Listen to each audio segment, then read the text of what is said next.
Hello and welcome to New Filmmakers Los Angeles in partnership with Movie Maker magazine. My name is Danny DeLillo and I am so delighted to be joined with my amazing alumni of New Filmmakers. He can't stop making brilliant films. Jim, how are you? I'm doing great. How are you doing, Danny? So nice to see you.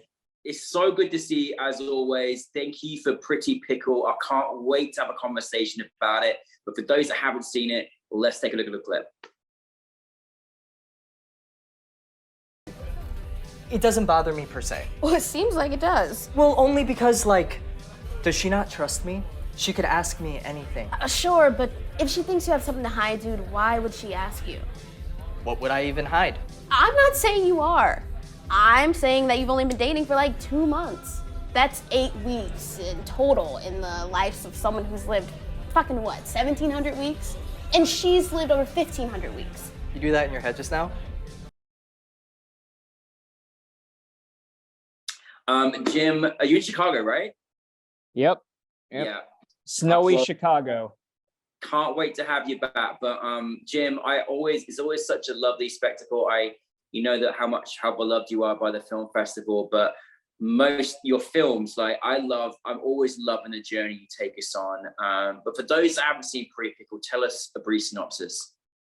So without spoiling too much, it is briefly about an insecure young man who starts to get increasingly more paranoid about what he perceives is like a pattern in behavior in this new girl he's dating.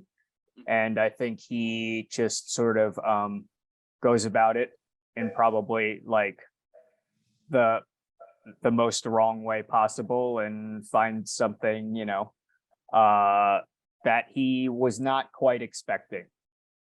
Jim, I always love the depth that your analogy goes in films. I always love, like, your films are like a study workbook. They're so good. And then just the freedom that you feel by watching one of your films with just physical, sensual, spiritual, like it always helps me in my life just to see that on a screen. I love it so much. Now you start off, obviously, this film is in black and white, and I obviously got my questions about that decision because it works so perfectly. But before we get into that, like, how did this story come about? How do you decide to turn this into a film? Tell us a little bit about that process. Well, you know, I think the black and white was a little bit informed by the rest of kind of the genesis of the film, which I wanted to do. I wanted to do a sort of deadpan relationship, sort of indie style comedy wrapped in a horror movie.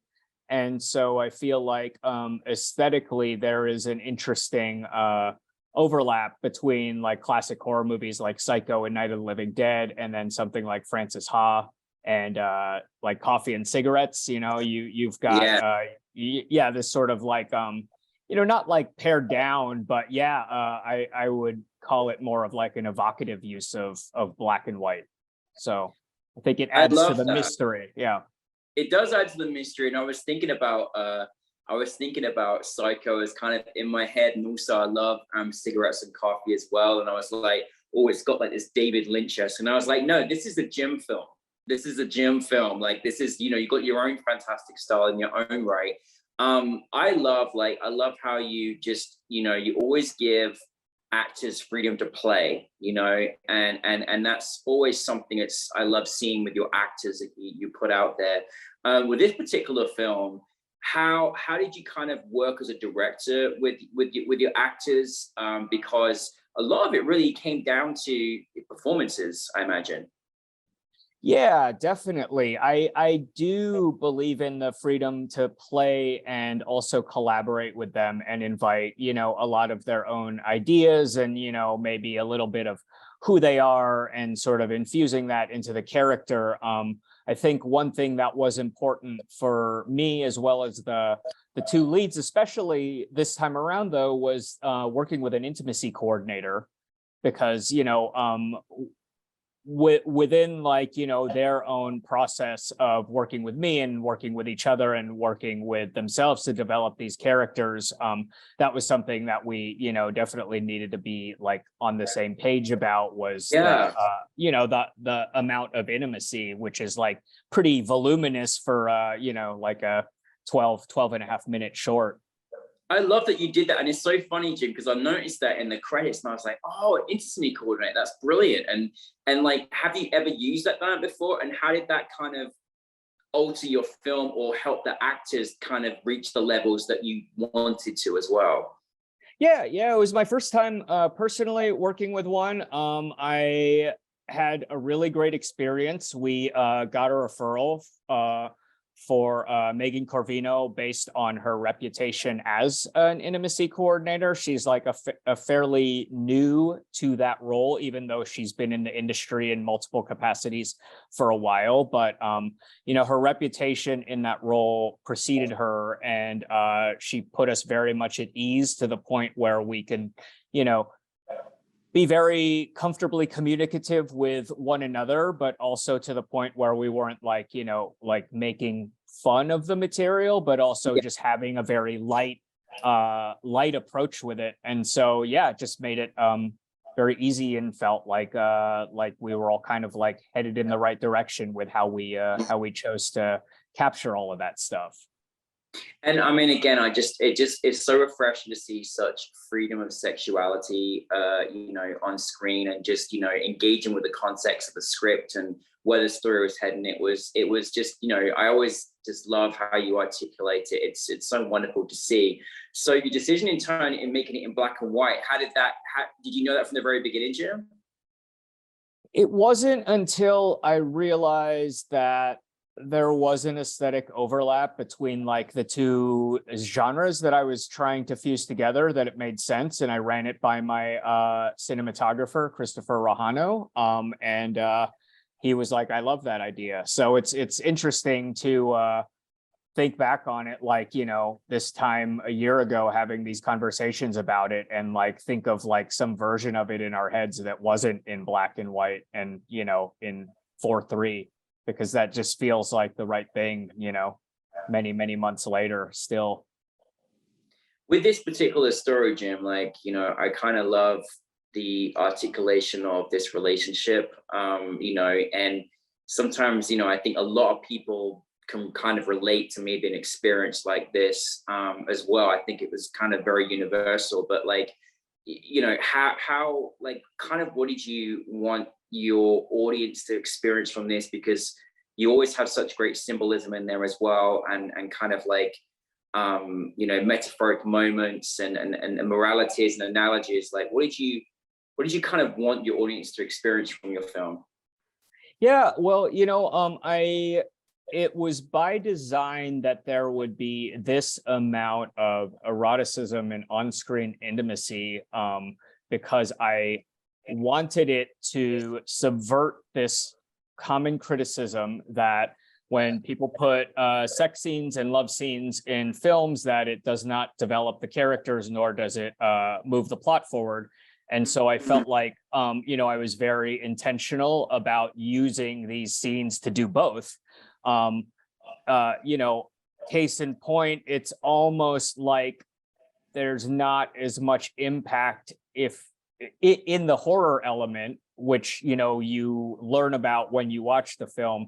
It's not as impactful if you're not with them on this journey where there's so much physical satisfaction, but there's still like this thing that the protagonist can't quite put his finger on, that is like, do I pull the thread, or is it like, you know, why ruin a good thing, you know? So it's kind of like this conflict, which is also like, you know, indicative of his specific character, where he just can't really like address something directly. He's got to, you know, like talk to his friend about it, or like, you know, yeah. So it's just sort of like manifests in different ways until it sort of like becomes this thing that I think spirals out of control a little bit. And so maybe that, you know, oh, sorry, go ahead. No, go ahead. Oh, and I just think, you know, the impact isn't as great without, you know, seeing that side of their relationship being a fly on the wall for, you know, that very like unfiltered, explicit like moments. You were intimate with intimacy. However, there's one thing you always do, Jim, and it's you give a damn good cliffhanger. And I swear, when you ended it, for those that have not seen it, I was like, no, don't end on it, please. I want more. Don't do this to me. Jim, I know that was intentional. I'm sure it was. Does that mean there's more? Tell us a little bit about that without giving too much away, because it was, oh my goodness. I was like, my cats ran away because I screamed at the screen. But tell us, like, I mean, it was brilliant, but you know, is that it, Jim? Well, tell us about that whole, how you wanted to build that tension up, because you certainly, you know, surprised us with that. Yeah, well, one of the I guess great compliments I read on Letterboxd was one of the earlier reviews that was like, my only complaint is that this isn't a feature. Yes. Which is, you know, that's like so you know, flattering, but at the same time, I think, you know, by design, it would sort of you know, reveal too much about the mystery, and you know, maybe you know, the title itself, Pretty Pickle, is sort of like, you know, this is what I leave you with. That was like kind of like, you know, the you know, my intention from day one. But you know, I think it's funny because, you know, I talked about it with both actors, and we all kind of have our different ideas about what happens, and I think that's as you know, good as you get, is like you see the film, and then maybe you talk to me or one of the actors, and they'll give you their interpretation of where, you know, where this couple goes or doesn't go from there. But yeah, you did a good job. Cliffhanger for sure. Yet again, Jim, you fooled us again. But you know, well, I guess we can't see a Pretty Pickle feature, but what is going to be coming up next for you, Jim? So I am working on a feature horror adaptation of a novella called Waif. It's written by Samantha Koliesnik.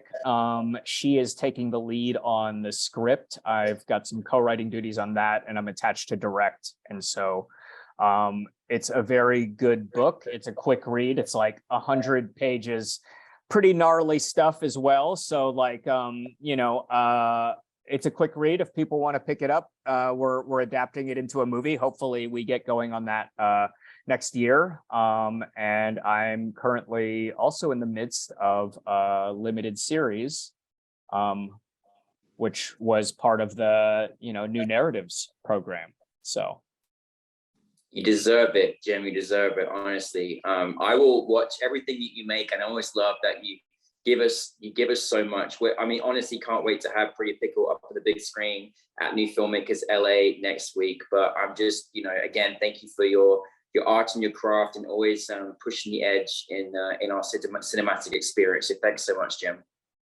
Thank you so much for the continued support. I always love attending, and I'm so excited to see you guys next week.